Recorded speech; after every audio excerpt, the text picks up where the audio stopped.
the Foreign Office and to Pakistan for your first visit to Pakistan.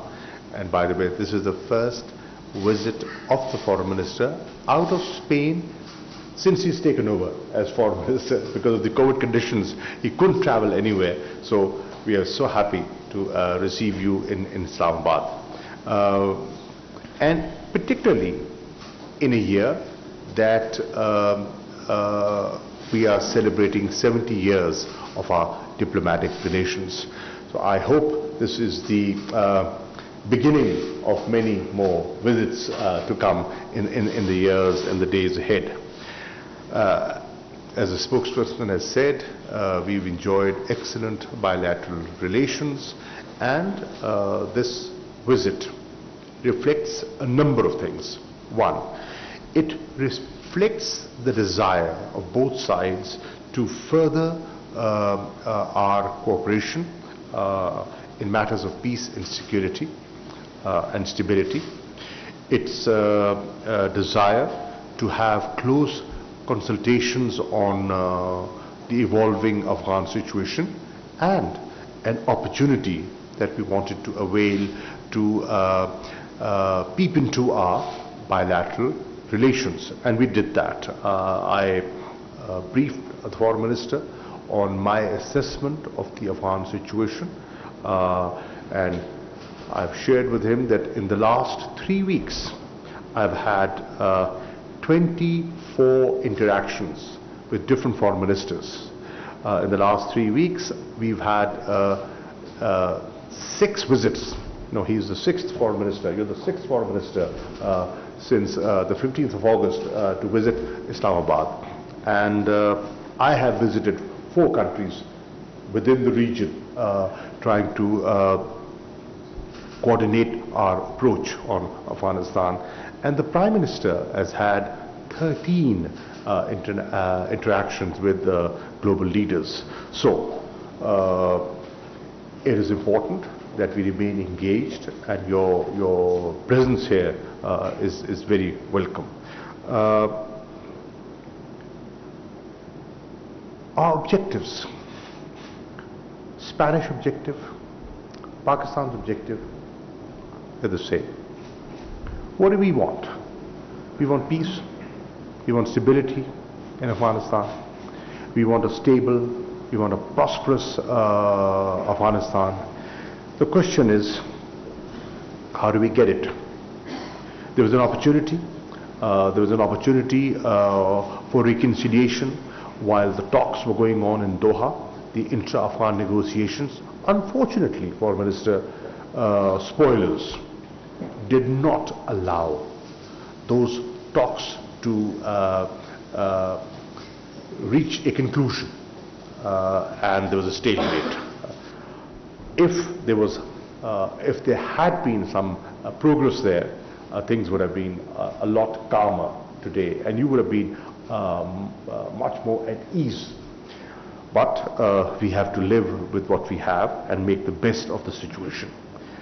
There is a new reality in Afghanistan. The world must recognize that new reality, and in our view, engage with that new reality. And weigh your options. What is the best way forward?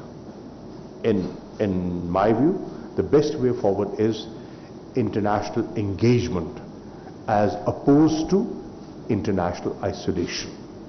Isolation will have consequences that we do not want.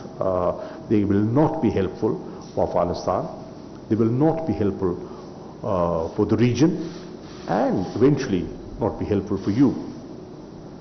So we've got to adopt a new approach.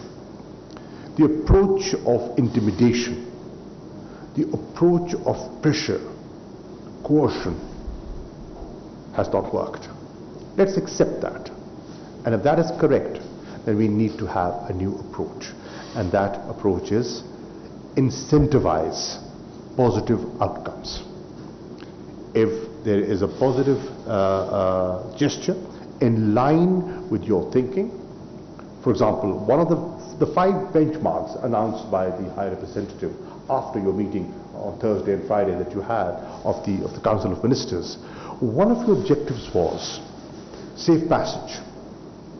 And yesterday, you actually saw safe passage take place. There was a flight out of Kabul to Doha.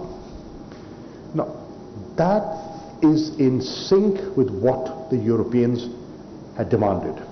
And if that is so, be positive and encourage them to stay on course. You know, this is what the international community expects. You've done that, well done. And we want to see more of that. So that is the approach, at least, that Pakistan and as a friend, I would recommend. Having said that, I also wanted to share with you that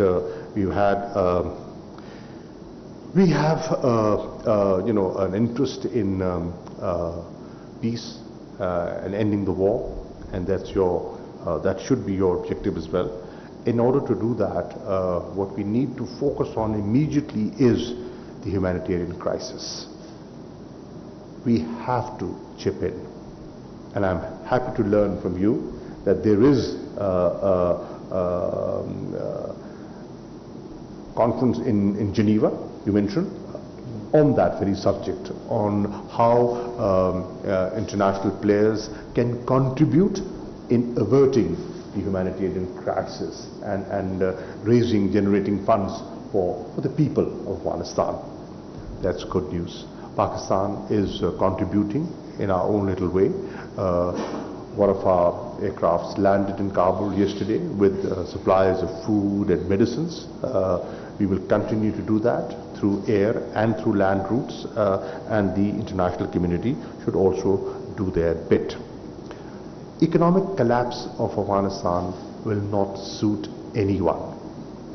It will not suit the region, it will not suit Afghans, and we must take steps to avert that. One of the ways is availability of resources, promoting activity, economic activity. And I suggested yesterday, along with the Qatari Foreign Minister, and I have suggested this to the Spanish Foreign Minister, that freezing of funds, Afghan funds, is not helpful. Please revisit that decision and see that if you're making an effort for humanitarian assistance, there is reasoning and there's logic behind that. And I think there is logic and reasoning behind unfreezing funds. Do consider that. We've discussed our bilateral relations, and I thank the Foreign Minister for the support Pakistan has received on the GSP Plus issue. They have been consistent, they have been supportive, and we expect them to continue supporting Pakistan as the review progress is undergoing. On FATF, I have informed and I've briefed the Foreign Minister on the steps Pakistan, the concrete and verifiable steps Pakistan has taken vis-a-vis implementation of the obligations that we had committed to.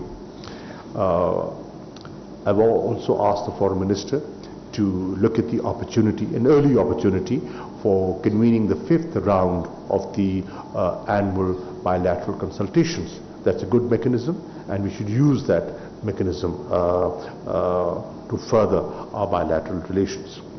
On economic matters, we've had a discussion that, as the spokesman said, Spain is our 3rd largest trading partner within Europe, and there are great opportunities, and I shared areas, sectors in which there are good prospects and incentives given by Pakistan for Spanish investments into Pakistan. And finally, the travel advisory. Many countries have revisited travel advisories, and I would urge Spain to do so because of the changed security environment within Pakistan. Thank you, Foreign Minister. Thank you for your visit. Thank you very much, Minister, for the quality and the warmth of your greeting, and for your readiness to allow me to be here today. It was with very soon notice that I told you that I wanted to pay a visit here to Pakistan, and immediately you said yes. and that shows your attitude and the good shape and quality of our relationship. Especially this year, in which we are celebrating the 70th anniversary of the establishing of diplomatic relations. Spain was among one of the first countries in the world to recognize the Pakistani independence, and this is an excellent opportunity, this visit here today, to re-energize, to relaunch with even more strength that bilateral relationship. As the Minister said, we agreed that the bilateral consultations, the last time was 2018, must take place this year, and we are going to do it very quickly, hopefully in Madrid, if possible, and I hope to host you, Minister, as soon as possible in Madrid and in Brussels. You are a very important partner for Spain, and you are a very important partner for European Union. In the last Foreign Council of Ministers of Foreign Affairs in European Union, we all recognize the importance of Pakistan for the stability of this region. The reality of Pakistan is well known for me, even before coming for this first visit here to Pakistan, because there are more than 100,000 Pakistanis that live in Spain, that contribute to the strength and the well-being and the economy of Spain, and we are very happy to have them there. They are ambassadors of your country in mind, and I imagine that when they come back here to Pakistan, they are also ambassadors of Spain here in Pakistan. We have talked about the GSP Plus scheme, in which Pakistan is by far the main partner for European Union, and the way to improve our economic relationship and to foster export from Pakistan to European Union and from European Union to Pakistan. We discussed also about tourism. Spain is the host country since the 70s, since its creation of the World Tourist Organization, and I had the chance to explain the Minister the new premises that will be the premises of the future of the organization in Madrid, that will be built and finished in the next few years, and which will be investing over 100 million euros. And of course, we discussed the situation of the region, Afghanistan. I will be visiting many of the countries of the region, and Pakistan is the first one.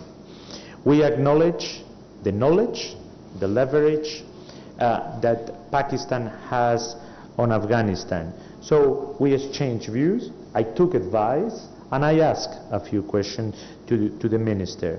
We both want the same thing: stability for Afghanistan, peace for Afghanistan, no spillover of the crisis to the region. We want humanitarian assistance to reach the people of Afghanistan, and we hope that that will be possible. But in order to do that, conditions must be met as well. On Monday there will be a donor conference. Spain will be attending it, a donor conference on Afghanistan, and we will be engaging funds, doing pledges. Our agency is ready to help the Afghan people. We have been there, close to them for 20 years. We are not going to leave them behind. We want also, and I explained the Minister, we want those Afghan collaborators that work with us, with the different Spanish institutions through all this year, to be able to peacefully leave the country if they wish and come to Spain. We are ready to do. So that also a very important objective for us. And of course, for Spain, for the European Union, I would say for the international community, the respect of all human rights, it's also something very important of Afghanistan. So we want to work very closely with Pakistan, with the regional partners, to try to make the best of the near future for the Afghan people. Thank you very much, Minister. I hope that this is the beginning of a long dialogue among us. Will be a long dialogue among between our nations. Thank you. Thank you, Ministers. I believe the ministers have time for a couple of questions. Please indicate your desire to pose a question and also introduce yourself. Gentleman in the middle. Naseem Siddiqui from Ab Tak News. Welcome to Pakistan. I would like to ask you that USA and Western countries, they are very much interested in the human rights and women rights in Afghanistan. But when these things are in Kashmir, in the illegally occupied Indian Kashmir, so why Western countries and USA don't ask Modi about the human rights and women rights in Kashmir, please? Thank you. Well, I can talk on behalf of the Spanish government, and I can assure you that human rights and women's rights are always important for us in any region in the world.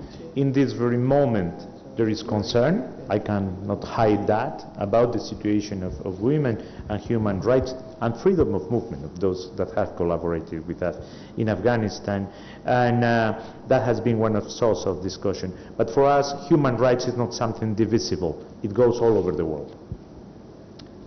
Can we have a question from the back, on the right side? Thank you, sir. This is Shaukat Paraja from iTelevision, and I have a question for both the excellencies. My question to Honorable Makhdoom Shah Mehmood Qureshi is, when so many people are interacting with you, what is their concern, why they are not able to recognize Afghanistan so far when the ground reality is very clear? And my question to Honorable Visiting Foreign Minister of Spain is, there is a ground reality and there are international aspirations. Why international community is not able to recognize what's on the ground? And how far in the world history the defeated countries, they impose conditions and the victors, they are asked to accept the conditions? Thank you. Thank you, Paraja Saab. On the question of recognition, the interactions that I've had with my colleagues and what I've deduced from those interactions is that people are not in a hurry. People are watching, they're waiting, they are looking at the unfolding events in Afghanistan, and they are saying, they haven't shut their minds, they have an open mind, but they're saying our decision will be based on your policies and your actions. They have announced certain benchmarks, and I am sure they will measure them according to the benchmarks that the European Union has illustrated. So that is where they stand. But at the same time, there is recognition of a new reality. At the same time, there is awareness that engagement is required. A dialogue for a better understanding can be useful. So I see an interest, a desire to engage, but not a rush to recognize. I don't think they've talked about imposing conditions or even imposing conditions. No one has done it. Asking for freedom of movement for those that have collaborated with us and that want to leave Afghanistan, or asking for humanitarian assistance, security conditions,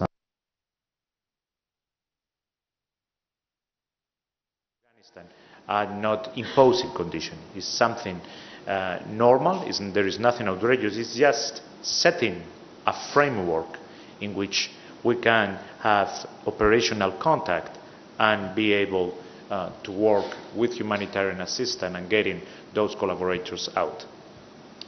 A question from the right. Excellency, this is Zaid Farooq Malik, editor of the Daily Metro Watch. As you note that the Taliban have announced their ops bearers and they are going to take oath on the day on 9/11. your comments on that, and how can one country can ask to the World Bank and the IMF and the other institutions to seize the Afghan money?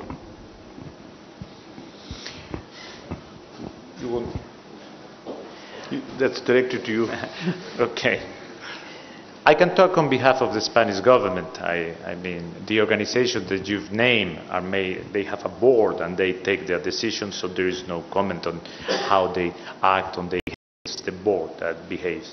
Once again, the aim of the Spanish government, and that's the spirit with which I have come today here, is to give stability to Afghanistan, to ensure that the population will have humanitarian assistance if they need it, to make sure that there will be no spillover effect of this crisis on the region, and the respect of human rights.